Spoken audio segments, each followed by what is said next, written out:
조갑제 TV 시청자 여러분 안녕하십니까. 2019년 5월 31일 오후 3시 50분입니다. 어떤 나라가 망할 때 공통점이 있습니다.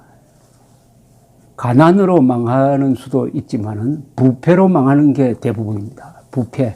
특히 권력층이 부패할 때 망합니다. 권력층이 부패하면은 우선 법치가 집행되지 않습니다. 권력층이 부패한다는 것은 돈을 받고 법을 자의적으로 적용한다는 뜻이죠. 그렇게 되면은 국가기관이 약탈기관이 되어버립니다. 돈 많은 사람, 돈 버는 사람, 가난한 사람을 착취하는 기구가 되어버립니다.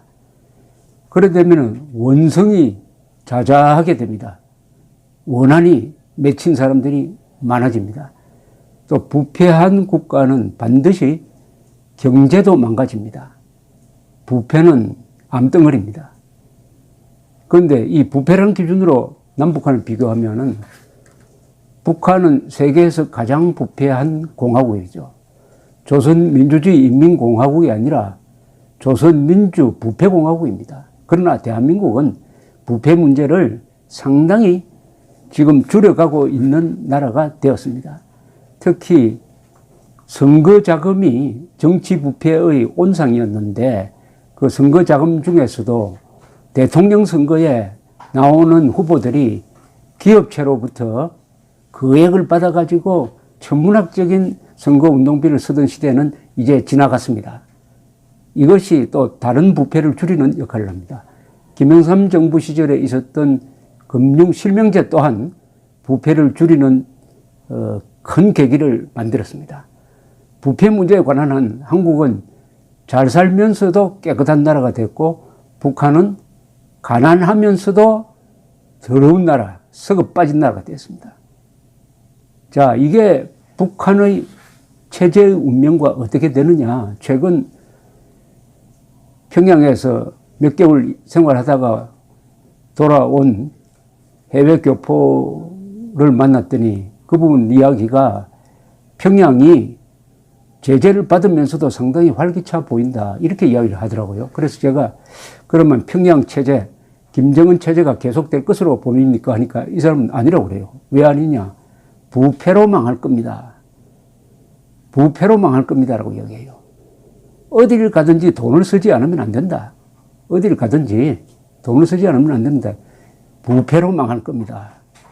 최근에 UN 인권 최고 대표 사무소가, 북한 관련 사무소가 지금 한국에 있는데요. 이 UN 인권 최고 사무소가 부패 문제를 다루는 보고서를 하나 냈습니다. 보고서의 제목이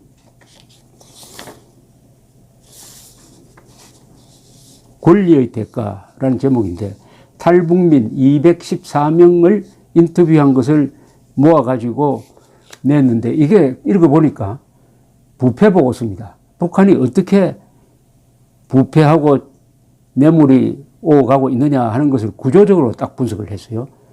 우선 북한의 부패는 뭐하고 관계가 있느냐 하면은 1990년대 후반기에 떼죽음을 굶어 죽는 사태가 일어나니까 살기 위해서 주민들이 장마등을 만들기 시작했다.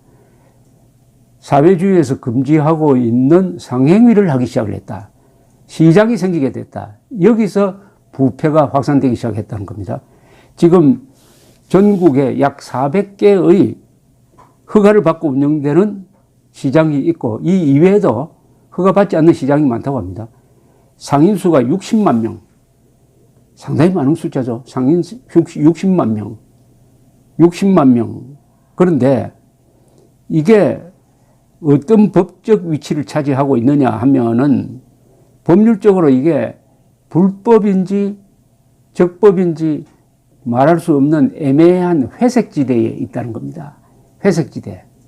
회색지대에 있으면은 법을 집행하는 사람들이 멋대로 불법이라고 잡아 가둘 수도 있고 뇌물을 받으면 멋대로 합법이라고 풀어줄 수도 있습니다. 그러니까 법 집행자 마음대로입니다.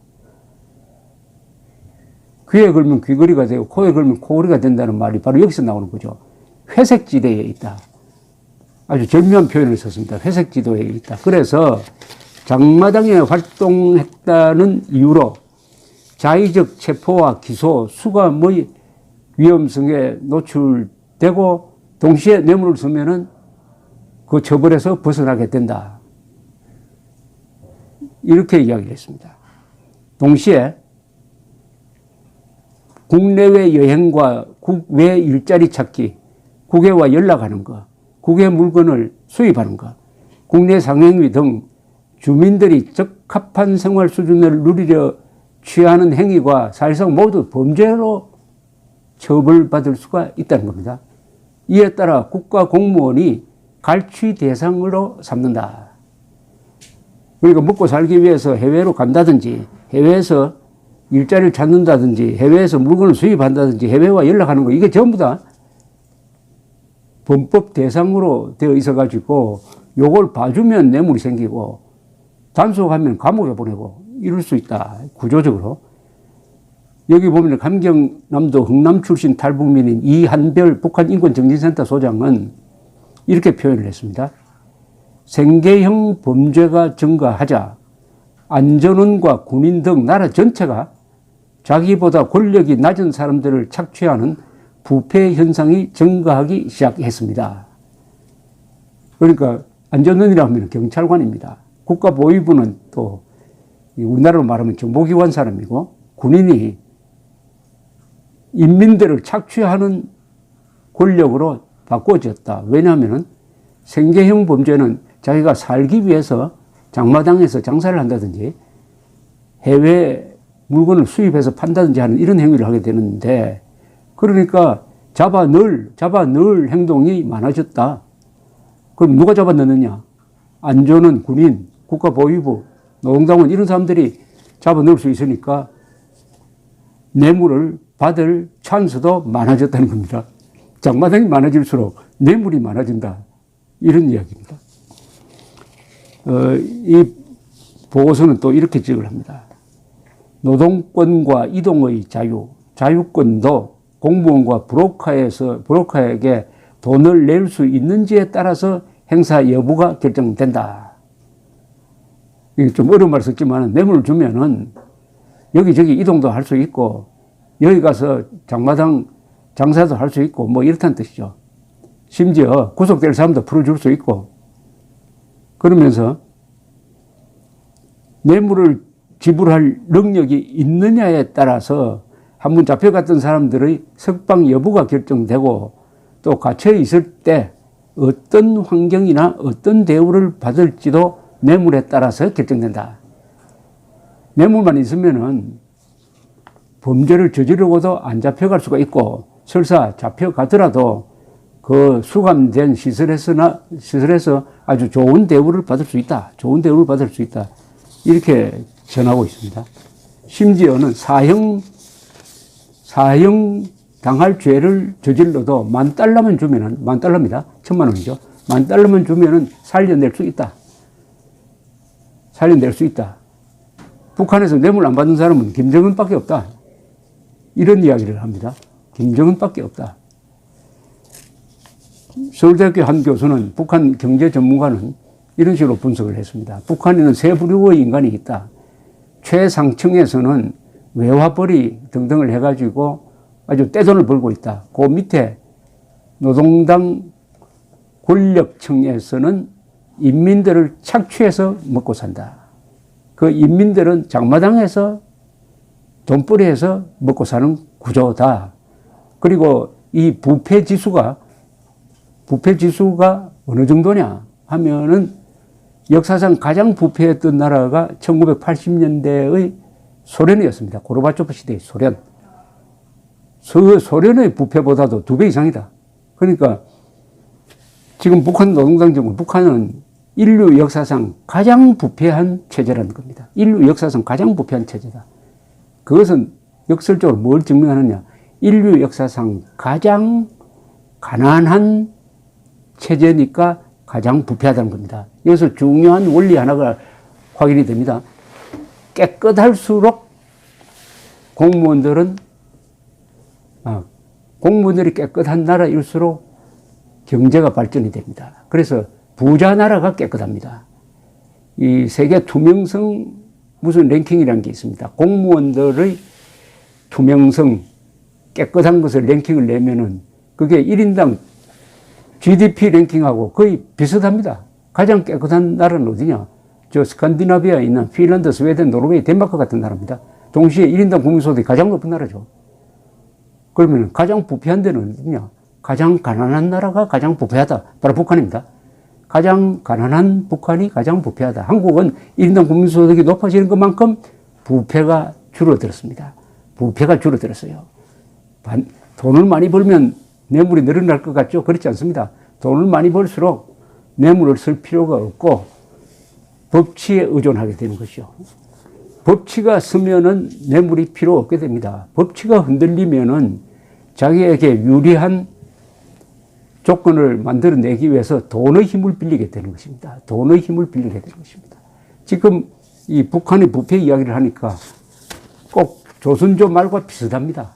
조선조 말에 여러 서양 사람들이 여행을 했습니다. 그 중에 아주 잘 쓴 책들이 많은데 특히 이사벨라 비숍이라는 영국의 여성 여행가가 쓴 한국과 그 이웃 나라들이란 책이 있습니다. Korea and her neighbors.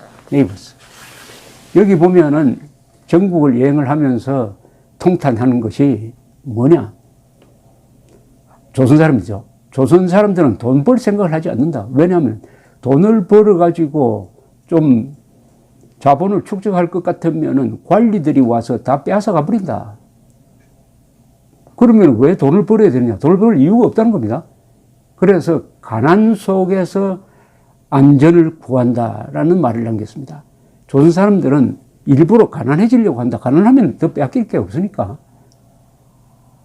그래서 가난 속에서 안전을 구하려고 한다. 자, 북한은 이제 북한 주민들이 먹고 살기 위해서 몸부림치는 과정에서 이제 돈을 좀 벌기 시작했어요. 그러니까 옛날에 조선의 관리들처럼 북한 노동당 간부들이 와가지고 인민들 착취해가지고 빼앗아가고 있습니다. 이게 계속 반복되면 북한 주민들도 조선조 말 사람들처럼 뭐 굳이 돈 벌 필요 없다 해가지고 다시 옛날처럼 옛날로 돌아가면은 큰일이죠. 남북한이 지금 체제 대결을 하고 있는데 남한이 공산화되는 게 먼저냐 아니면 북한이 부패로 무너지는 게 먼저냐 하는 경쟁을 하고 있다는 느낌도 듭니다. 그러나 아마도 누가 빨리 망하느냐 하는 경쟁에서는 북한이 이길 것 같습니다. 북한이 빨리 망할 것 같아요. 북한의 부패가 김정은을 삼킬 것 같습니다. 감사합니다.